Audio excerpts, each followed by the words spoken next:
रतलाम जिले के आदिवासी अंचल बाजना में पिछले कुछ दिनों से लगातार चर्चा में रही क्रांतिकारी टंटिया भील की मूर्ति का अनावरण राजापुरा गांव में माही नदी के तट पर किया गया।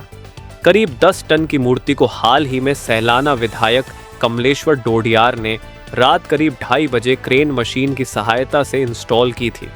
मूर्ति अनावरण के बाद गांव में आयोजित सभा में भारत आदिवासी पार्टी के संस्थापक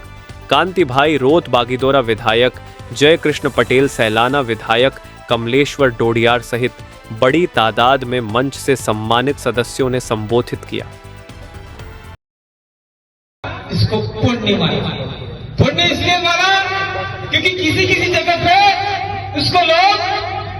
टंटिया भील जी को लोग मामा शब्द भी कहते हैं, लेकिन मामा शब्द आज की तारीख में कोई लोग अहमदाबाद जाता है,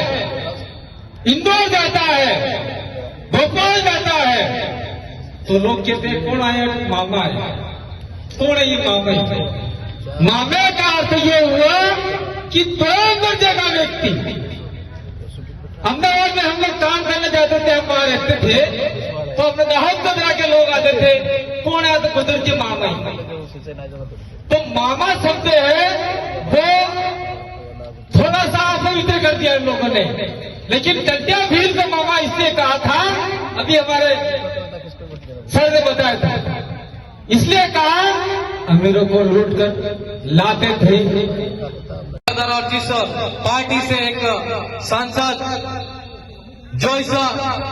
आदिवासी दलित शोषित पीड़ित की ओर भारत के अंदर लोकतंत्र के अंदर जो भारत के संविधान को बचाने की जो मुहिम लेकर हम लोग चल रहे हैं, आज राजस्थान के 4 एमएलए हैं और एक सांसद है, और हम इतने होने के बाद में भी राजस्थान की सरकार हो चाहे केंद्र की सरकार हो, अगर दलित शोषित पीड़ित और आदिवासियों के विरोध में कोई कानून बना जाता है तो हमको ऐसा लगता है कि हम कम हैं। मध्य प्रदेश के अंदर हम देखते हैं 47 विधायक आदिवासी इलाके के अंदर कच्छ सीटों से लड़के जाते हैं, और पूरे राज्य के अंदर 29 एमपी हैं, 29 सांसद हैं जो हमारी आवाज को बुलंद तरीके से लोकसभा के अंदर, संसद के अंदर हमारी आवाज को उठाते हैं। आज इस इलाके के अंदर अगर हम बात करते हैं तो वास्तव में क्या धरातल पर आज 79 साल के अंदर लोकतंत्र के अंदर आजादी का महा उत्सव सरकार मना रही है, लेकिन हमारे आदिवासी आज मूलभूत सुविधा, रोटी कपड़ा मकान,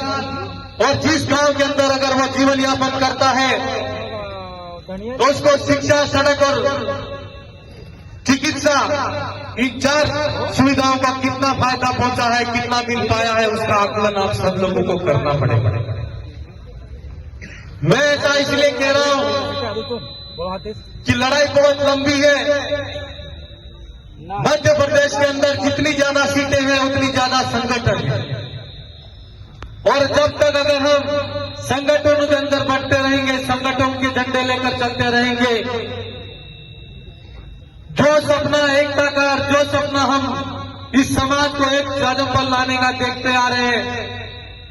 मैं आप मध्य प्रदेश के अंदर रहने वाले जितने मेरे आदिवासी भाई हैं, दलित शोषित पीड़ित हैं, उनसे मेरा कहना है कि यहाँ राज्य के अंदर जब राज्य का गठन हुआ, कई राज्य बन गए, हमारे लोगों को लोकसभा के अंदर और संसद विधायकी के अंदर जब राज्य बनाए सही तरीका, सही तरीके से संवैधानिक जानकारी नहीं थी, और हमारी सही तरीके से पैरवी नहीं हुई मध्य प्रदेश, गुजरात और राजस्थान के आदिवासियों को अलग करती। आज जरूरत है हम लोगों को कि वास्तव में हम स्वायत्तता के साथ में स्वतंत्र रूप से हम हमारा विकास कर सके, हमारी खुद की एक अलग तरीके से राज्य की मांग हो, और राज्य का अगर सपना लेकर चलते हैं तो उस राज्य के अंदर अगर अलग राज्य बनेगा तो आदिवासियों का आज जितना 79 साल के अंदर विकास नहीं हो पाया। मैं आपको भरोसे के साथ में कह सकता हूं कि जिस राज्य के अंदर जो राज्य का मुखिया बनता है वो ताकत के साथ में और स्वतंत्रता के साथ में जो अपना सारा विकास उस क्षेत्र के अंदर कर सकता है।